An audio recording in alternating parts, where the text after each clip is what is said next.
bad, but I just wanted to get on here real quick just to chit chat with y'all. Oh my god, the sun. Oh, Mr. Sun. Sun, Mr. Golden. The sun is so annoying. I'm like, okay. Oh, hey y'all, I wanted to get on here and chit chat with y'all, but I can't even see myself because of, like, I guess the direction the sun is in. Let me get back some. Ooh, I don't really like how I'm looking, girl. Anyways, y'all, I hope y'all like my videos. I made 3 videos yesterday and I posted all 3. I was having a really hard time getting that Oak Bluff video posted for whatever reason. It was like my favorite video or favorite commentary out of the 3, and it's like, why? Oh my god, shoot, coffee spilled on my top.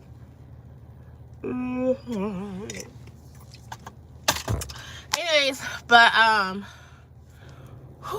relax, calm, y'all. I hope y'all. So anyways, the Oak Bluff video. So like, it took so long. It took hours for that video to post. Like, I was asleep. Like, it said 47 seconds, and 47 seconds was like spinning its wheels up until from, like, I don't even know what. I had started trying to post that video around 5 o'clock yesterday, and it was like on 47 seconds up until, what time did I get up this morning? Around 6 in the morning. It finally posted. So that was hella annoying. I'm like, YouTube, what are you doing? Like, why do you not want me to be great? Like, why are you not trying to post my content, YouTube? Like, because I did the Oak Bluffs, and I did Miss Netta, Joe Netta, and I did a video on the T app. But my most favorite commentary was Oak Bluff, because the rollout, the campaign is so nice, and I can't believe someone well, maybe I can, it's the internet. I can't believe someone found something negative to say about the campaign. It's like, people are always searching for something negative. Like, if you're looking for something, you're gonna find it. It's just like the cat that died from being nosy. Girl, I don't know. But yeah, so yeah. Oh my god, the sun is just like pissing me off. Oof. But yeah, whatever. So yeah, I had to get my little commentary about that, because I thought the rollout, I thought the campaign was nice. And you cannot say that Black people are a monolith in the sense of, like, we're all the same and we have the same experiences, meaning we're exposed to the same things when we're not. You know, and that's what rubbed me the wrong way, because he also said in that video, the guy that I made a response to, hey, was basically saying that Black people that he know was still in Ralph Lauren Polo. And it's like, sis, bruh, like, who do you know that's still in Ralph Lauren Polo?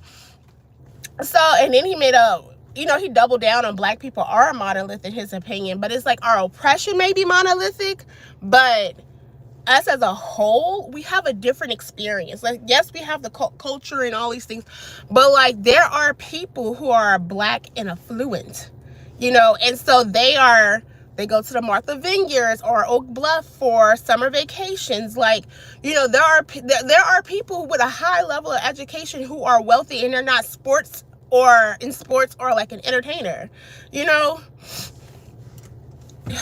But yeah, I couldn't believe that he made a comment like that, or saying something like that, that we're a monolith. That is not true. That is like the furthest thing from the truth. So I really did enjoy giving a commentary on that, because I felt like this collection showed other parts of Black people versus what we mainly see in the media, like the Snowfalls, the Tyler Perry, Madea movies, what else, Power, and, you know, drug dealers, and showing us in a light that's negative, and attaining wealth when there's other ways we can attain wealth. And so, like, there's been a lot of discussion and discourse about Jack and Jill. My girlfriend's husband brought me here. Okay. All right, Brandon. But yeah, so there's been a lot of discourse about Jack and Jill's, and basically Jack and Jill is like an organization for like children whose parents are usually a part of the Divine Nine, and are very wealthy and have a high level of education, and they have like their own world, you know. But it did some exposing. Why is my screen dark? Maybe because of the sun. But yeah, y'all, so I thought it was really good commentary. So make sure y'all go check that out, my Oak Bluffs video with Ralph Lauren controversial campaign. Girl, a lot of people was eating him up on TikTok, though. I ain't even about to front. If you can't afford it, you can't afford the purple label or whatever this upper echelon brand of Ralph Lauren that they were promoting. Just say you can't afford it if you can't afford it. Girl, this sun is like pissing me off. Oh my God. But yeah, so if you can't afford it, just say you can't afford it.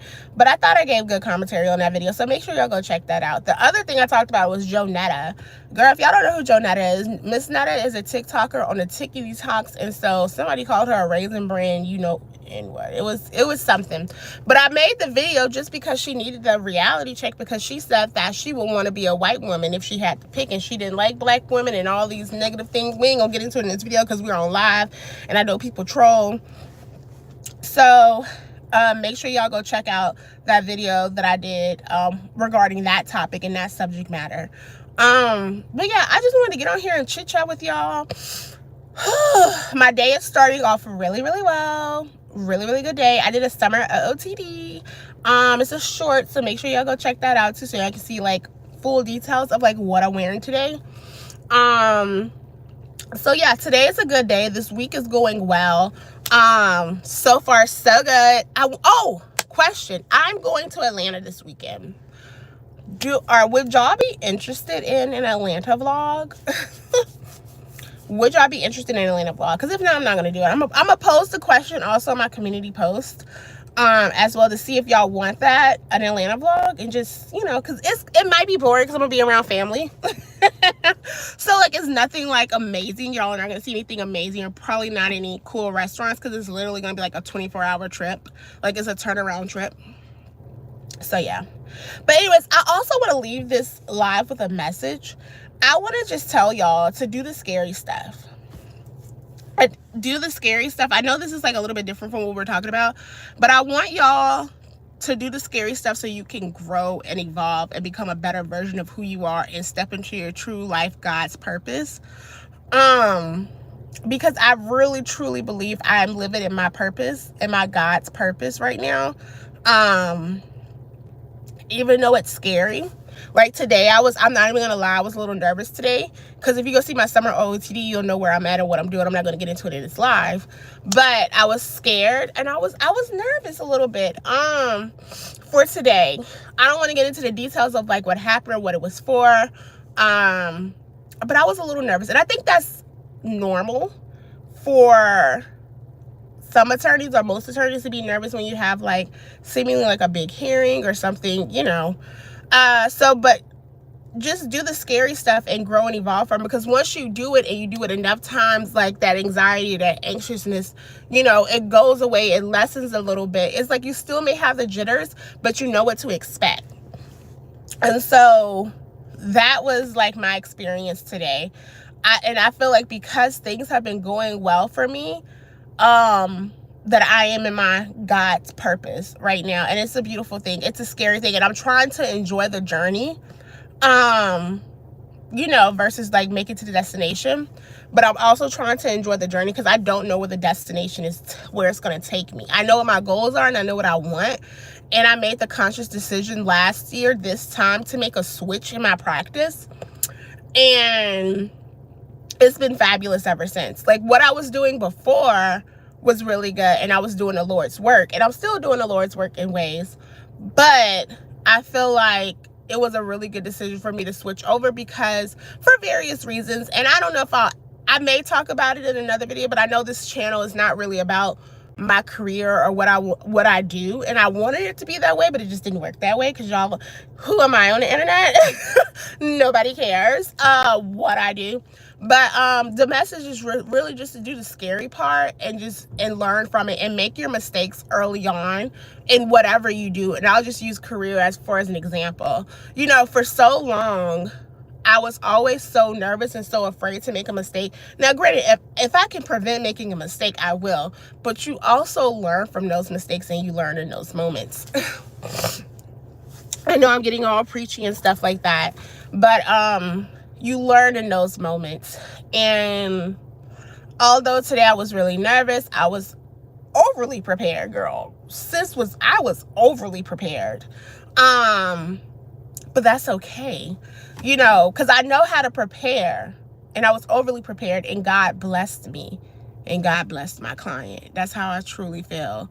And it's a beautiful thing when you are in your purpose. And I'm young, you know, I'm cute, I'm smart, I'm highly educated, you know. And so that's why I made the decision to, besides like the cute part, but that was like the decision why I decided to switch over to a new area of practice last year, because it's like, I am highly educated and capable of doing hard things. Like, hell, I can do it, you know? And this is what I want to do. And like, when I tell you, like, I feel like I've been growing so much. I've been growing so much, not even professionally. Well, just professionally as well. Like, not even within the area of law that I'm practicing now, but like also dealing with professional conflicts as well. So it's been a beautiful thing. I think I'm becoming the woman of my dreams and who I want to become. I prayed for this years ago, and I'll say this. I prayed for this years ago, and I got a really big opportunity. And I know we don't talk much about this like on my channel, but I had a really big opportunity a couple of years ago, and I took it, and I fumbled, y'all. And I fumbled out of fear. And I regret it to this day. I probably will never get an opportunity like that again. You know, when they say you have anxiety, you are either in fight, flight, or freeze. Well, I'm always in flight. Girl, I'm always like, boop, boop, boop, boop. I don't like this, boop, boop, boop, boop, boop. I'm gone. But I have made the conscious decision, especially earlier this year. And I can't, y'all, I'm going to have to tell y'all my story at some point. I can't talk about everything right now. Because whatever reasons, I just can't. But, I had a good reason to just flee, right? But I chose not to. I chose to stay and get it in the mud and just live through this experience and advocate for myself. And I came out on the other side because I was like, this is the year 2025. I'm in my 30s now. Y'all gonna learn not to play with me. You know, people are not gonna play with me. I was always a very nice person, but I was like, it's time to be a kind person with boundaries. You know, and it's great. It's been fabulous because I've learned when you're always saying yes to other people, when you are a people pleaser and a yes, like yes, yes, yes, yes, yes, you are saying no to yourself.